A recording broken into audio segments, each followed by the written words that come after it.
kembali dengan kalian. Hari ini renungan Kak Masta berjudul Bertahan Bak Bambu.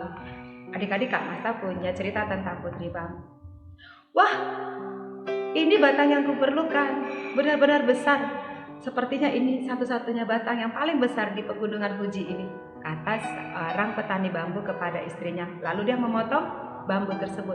Alangkah terkejutnya mereka ketika di dalam rongga bambu itu mereka menemukan seorang bayi mungil seperti boneka. Lalu hati-hati mereka mengambilnya, membawanya pulang dan merawatnya.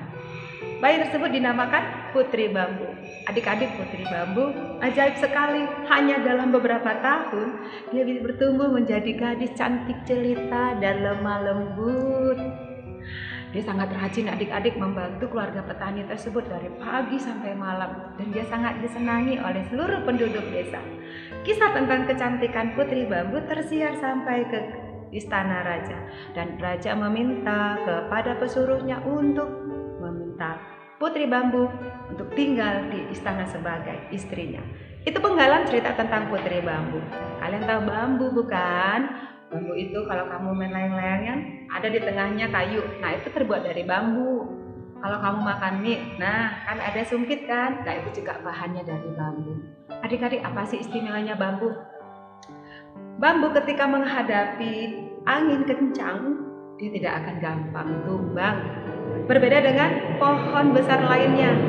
Ketika pohon besar datang angin kencang, dia akan berdiri tegak seperti melawan angin. Sedangkan bambu, kemana angin berembus, dia ikut meliuk ke kanan dan ke kiri sampai termiring-miring. Artinya bambu itu bertahan oleh karena sikapnya yang lentur. Dia memiliki kelenturan di batangnya sehingga dia bisa mengikuti kemanapun arah angin. Adik-adik, sikap kelenturannya itu juga lah yang membuat bambu bisa kembali pulih ketika angin kencang sudah tidak ada lagi. Akarnya justru semakin kuat sekalipun datang angin kencang menerpanya. Agaknya kita bisa belajar dari pohon bambu, adik-adik. Karena apa? Suatu waktu pun kita akan diterpa oleh berbagai permasalahan. Ya kan? Sama seperti saat ini. Kita juga diajak untuk boleh bertahan. Bertahan dari apa? Bertahan untuk berdiam di rumah, untuk melawan COVID-19. Bambu, dia bisa bertahan karena apa? Kelenturannya. Kita bisa bertahan, adik-adik. Firman Tuhan juga mengatakan di Lukas 21 ayat 19. Kalau kamu tetap bertahan, kamu akan memperoleh hidupmu. Adik-adik, sikap lentur bambu yaitu berkeluh dan melengkungkan diri.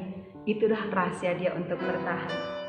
Firman Tuhan hari ini juga mengingatkan bahwasanya bertahan dalam perjuangan yang berat sama seperti bambu. Bambu itu bisa menjadi guru, adik-adik. Bambu adalah lambang estetika. Bambu lambang ketahanan. Bambu lambang ketekunan. Bambu itu bagus dan berguna. Akhirnya muncullah kisah Putri Bambu. Oh ya, kelanjutannya bagaimana ya tentang Putri Bambu tadi? Putri Bambu mengirimkan surat kepada raja, mengatakan kepadanya dalam suratnya, "Maaf Baginda, saya lebih dibutuhkan di desa daripada di istana."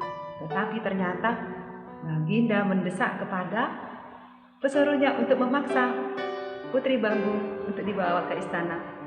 Putri Bambu melarikan diri ke dalam hutan bambu dan dia masuk kembali ke dalam rongga bambu. Kalau ditanya sekarang, mana Putri Bambu? Dia ada dalam rongga bambu. Jadi akan muncul kepada orang-orang yang benar-benar mencintai bambu. Demikian renungan Kak Masta. Kita berdoa. Terima kasih Tuhan Yesus. Ajar kami untuk tetap bertahan, agar kami juga bisa melakukan segala sesuatunya bersama Tuhan. Karena Engkau yang menguatkan kami. Amin. Yesus memberkati. Shalom.